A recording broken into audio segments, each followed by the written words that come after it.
ఒప్పుకొని ప్రజలకు మేలు చేసేదానికి అడుగులు ముందుకు వేయాలి. కానీ ఇవాళ అలాంటి ఆలోచనలు కానీ అలాంటి మంచి కానీ ఈరోజు ఎక్కడా కూడా జరగడం లేదు.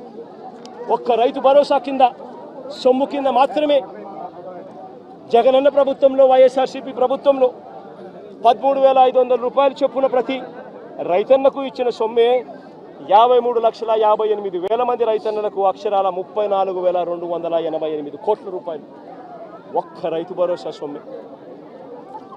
ఈ పెద్ద మంచి చంద్రబాబు నాయుడు ఏమన్నాడు? ఎన్నికలప్పుడు ఏమన్నాడు?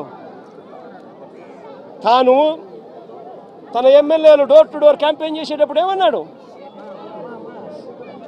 ఇంట్లోకి పోతే రైతన్న కండువా వేసుకొని ఇంట్లో నుంచి బయటకు వస్తా ఉంటే ఏమన్నాడు? చంద్రన్న వస్తాడు 20,000 ఇస్తాడు. జగన్ అయితే 13,500 కదా, 20,000 ఇస్తాడు.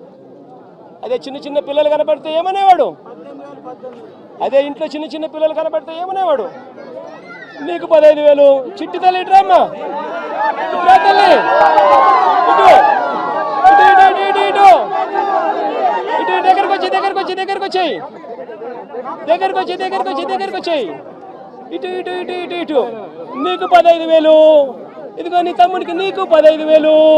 అదిగో నీ తమ్ముడికి ఇంకో తమ్ముడి దగ్గరకు వచ్చినా దగ్గరకు వచ్చినా నీకు కూడా 15,000.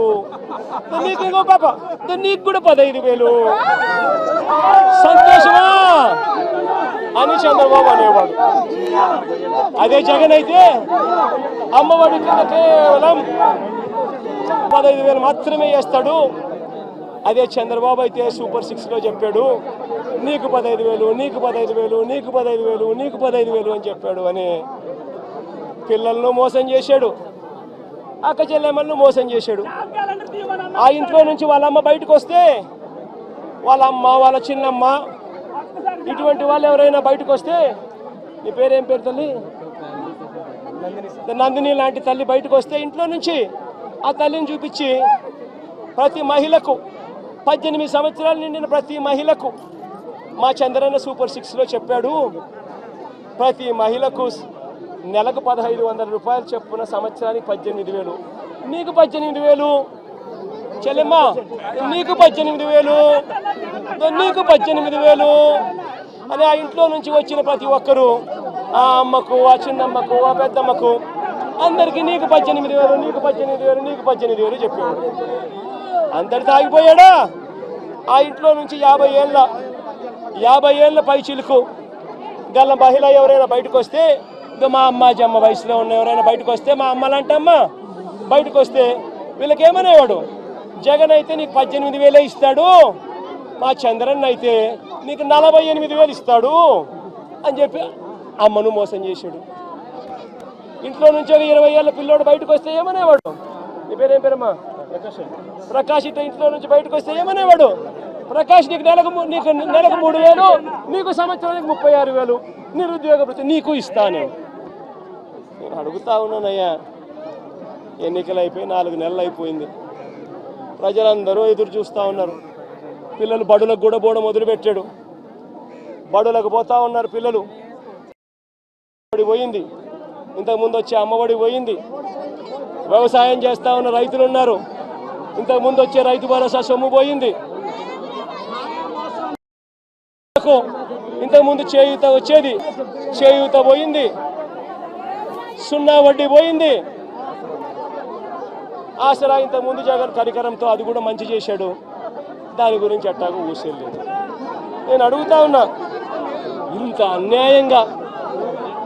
అన్యాయంగా ఒకవైపున అందరినీ మోసం చేస్తూ, మరోవైపున వాళ్ళ స్కూళ్ళకు వెళ్ళేటప్పుడు వాళ్ళ స్కూళ్ళల్లో వాళ్ళు తినే వాళ్ళ గోరుముద్ద ఈరోజు నిర్వీర్యమైపోయింది. ఈరోజు గోరుముద్ద కోసం మంచి తిండి లేక పిల్లలు ఈరోజు హాస్పిటలైజ్ అవుతున్నారు, స్ట్రైకులు చేస్తూ ఉన్నారు. గోరుముద్ద ఈ పిల్లలది గాలికి ఎగిరిపోయింది. ఈ పిల్లలకు సంబంధించిన నాడు నేడు ఆగిపోయింది. ఈ పిల్లలకు ఇంగ్లీష్ మీడియం చెప్పే టోఫుల్ క్లాసులు, 3వ తరగతి నుంచి చెప్పే టోఫుల్ క్లాసులు ఆపేశారు. ఈ పిల్లలకు తల్లులకు ఇవ్వాల్సిన అమ్మఒడి పూర్తిగా ఎగిరిపోయింది. వైద్యం చూసి మార్చిలో ఎన్నికల కోడ్ వచ్చేసింది, అంతే. జనవరి నుంచి ఇప్పటిదాకా 2,000 కోట్ల పైచులకు ఆరోగ్యశ్రీ బిల్లులు పెండింగ్. ఆరోగ్య ఆసరా ఊసే లేదు. 104, 108కి సంబంధించిన జీతాలు చంద్రబాబు ముఖ్యమంత్రి అయిన తర్వాత వాళ్ళకు జీతాలు రాలా. నీ పేరేం పేరు? సుధీర్ లాంటి ఎవరైనా పిల్లోడు, ఇంజనీరింగ్ చదువుతా ఉన్న పిల్లోడు, ఎవరైనా డిగ్రీ చదువుతా ఉన్న పిల్లోడు ఎవరైనా కనిపిస్తే ఆ పిల్లాడికి జగన్ ప్రభుత్వంలో విద్యా దీవెన కింద ప్రతి 3 నెలలకు ఒకసారి 3 నెలలు అయిపోయిన. క్యాన్సర్ అంటే ఖర్చుతో కూడుకున్న వ్యాధి అనే అపోహ నుండి బయటపడదాం. ఇప్పుడు సామాన్యులకు సైతం అందుబాటులో అంతర్జాతీయ వైద్య సేవలను అతి తక్కువ ఖర్చుతో అందిస్తోంది మన Mahatma Gandhi cancer hospital and research institute, MVP colony, Visakhapatnam.